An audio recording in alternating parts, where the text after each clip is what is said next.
Hello అండి అందరికీ. అందరూ ఎలా ఉన్నారు? బాగున్నారా? నేను చాలా బాగున్నానండి. వీడియోస్ పెట్టక చాలా రోజులు అవుతుందండి. కొన్ని హెల్త్ ఇష్యూస్ వల్ల పెట్టలేదు. ఈరోజు నేను మీకు చూపించబోయే రెసిపీ వచ్చేసి సేమియా పాయసం అండి. చాలా సింపుల్గా టేస్టీగా ఎలా ప్రిపేర్ చేసుకోవాలి ఇప్పుడు మీకు చూపిస్తానండి. మీరు కూడా ఒకసారి ట్రై చేయండి. ఇప్పుడు నేను ఒక 2 గిన్నెల సేమియా తీసుకుంటున్నానండి. 2 గిన్నెల సేమియాకి నేను 5 గిన్నెల వాటర్ తీసుకొని వేడి చేసుకుంటున్నానండి. పక్కన ఒక మందపాటి కడాయి పెట్టుకొని అందులో 2 టేబుల్ స్పూన్స్ వరకు నెయ్యి తీసుకుంటున్నానండి. నెయ్యి కొంచెం వేడైనాక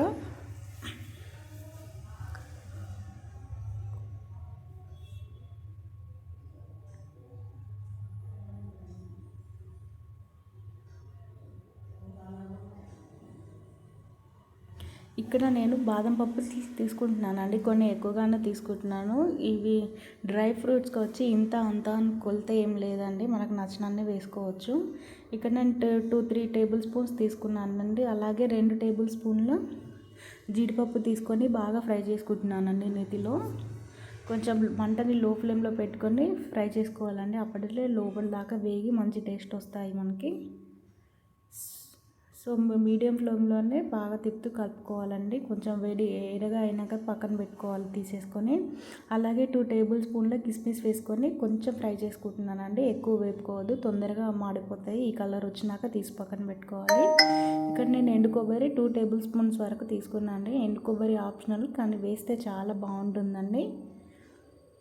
ఇక్కడ మనం పచ్చి కొబ్బరి కానీ ఎండు కొబ్బరి కానీ ఏదైనా తీసుకోవచ్చు. కొంచెం లైట్గా ఫ్రై చేసుకొని ఇది కూడా పక్కన పెట్టుకోవాలండి. ఇక్కడ నేను 2 గిన్నెల సేమియా తీసుకుంటున్నానండి. ఇది కొంచెం ఫ్రై చేసుకోవాలి అండి. కొంచెం ఎర్రగా గోల్డెన్ బ్రౌన్ కలర్ వచ్చేంత వరకు వేసుకోవాలి. లో ఫ్లేమ్లోనే వేయించుకోవాలి అండి సేమియాని. ఇది కొంచెం నేతిలో వేస్తే మంచి స్మెల్తో పాటు బాగా టేస్ట్ వస్తుందండి సేమియాని వేపుకుంటే. ఇలా కొంచెం ఫ్రై అవ్వాలండి. లో ఫ్లేమ్లో పెట్టుకొని చిన్నగా మంట మీద పెట్టుకుంటే సరిపోతుంది. ఇందాక మనం ముందుగా వేడి చేసుకున్న 5 గిన్నెల నీళ్ళు బాగా వేడి చేసుకొని సేమియాలో పోసుకోవాలండి. డైరెక్ట్గా కొద్దిగా పోసుకోవాలి. ఆవిరి పడుతున్నాయి. కొద్దిగా పోసుకొని మంచిగా కలుపుకోవాలండి. బాగా ఉడకనివ్వాలి సేమియాని. ఒక 70-80% వచ్చేంత వరకు ఉడకబెట్టుకోవాలి. ఈ నీళ్ళు అనేవి కరెక్ట్గా సరిపోతాయి. ఒక గిన్నెకి 2.5 గిన్నెల వాటర్ పోసుకుంటే కరెక్ట్గా సరిపోతుందండి కొలత వచ్చేసి. ఇక్కడ నేను 1/2 లీటర్ వరకు పాలు తీసుకున్నాను. అవి కూడా ఇంకో పక్కన వేడి చేసుకుందాము. ఈలోపు సేమియా బాగా ఉడికిపోతుందండి. వాటర్ కన్సిస్టెన్సీ కూడా కొంచెం దగ్గర పడుతుంది కదా. ఇప్పుడు ఒకసారి చెక్ చేసుకోవాలండి. మనకు సేమియా బాగా ఉడికిందో లేదో అని ఒకసారి చెక్ చేసుకోవాలి. ఇలా చేతితో నింపుకుంటే 2 ముక్కలు అవుతుందండి. సో మనకు పర్ఫెక్ట్గా ఉడికిపోయింది. సో మనం పక్కన మరగబెట్టుకున్న పాలు తీసుకొచ్చి ఇందులో పోసుకోవాలి అండి. సో అలా పోసుకున్న తర్వాత ఒక 2-3 మినిట్స్ లో ఫ్లేమ్లోనే బాగా మరగనిచ్చుకోవాలి అండి. సేమియాకి అంతా పట్టేటట్టుగా బాగా కలుపుకోవాలి.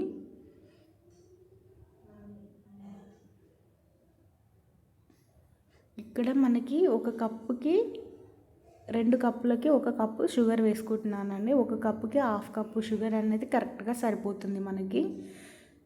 లేదు అంటే ఇంకా బాగా స్వీట్గా ఇంకెక్కువ కావాలంటే ఇంకా కొంచెం తీసుకోవచ్చు. కాకపోతే కరెక్ట్గా సరిపోతుంది. ఈ స్వీట్నెస్ అనేది చాలు.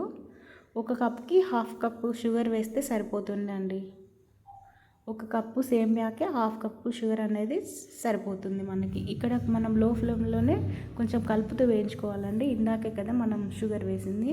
తర్వాత ఇక్కడ మనం యాలకుల పొడైనా వేసుకోవచ్చండి. లేదంటే నేను ఇట్లా కొంచెం పొట్టు తీసి వేసుకుంటున్నానండి. పొడి అయితే ఇంకా బాగుంటుంది. కాకపోతే నేను ఇక్కడ ఒక 4-5 యాలకులను తీసుకొని కొంచెం పొట్టు తీసుకొని వేసుకున్నాను. చూస్తున్నారు కదా, కొంచెం వాటర్ అనేది కన్సిస్టెన్సీ అనేది దగ్గర పడుతుంది కదండి. మరి ఒక 2 నిమిషాలు కొంచెం మగ్గించుకోవాలి అండి సేమియాని. లో ఫ్లేమ్లో పెట్టుకొని కలుపుకోవాలి.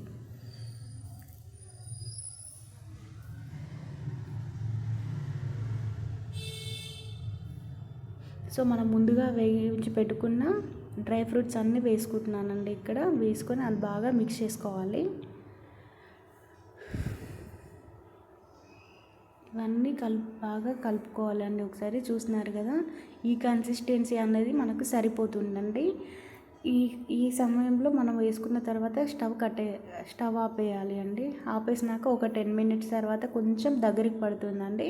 కాకపోతే మనం ఈ కన్సిస్టెన్సీ వచ్చిన తర్వాత మనం ఆపేస్తే మంచిది. ఎందుకంటే మొత్తం గడ్డ కట్టకుండా ఉంటుంది. కొంచెం వాటర్గా కన్సిస్టెన్సీ ఈ రకంగా ఉంటుందండి. ఇలాగ తింటేనే బాగుంటుందండి.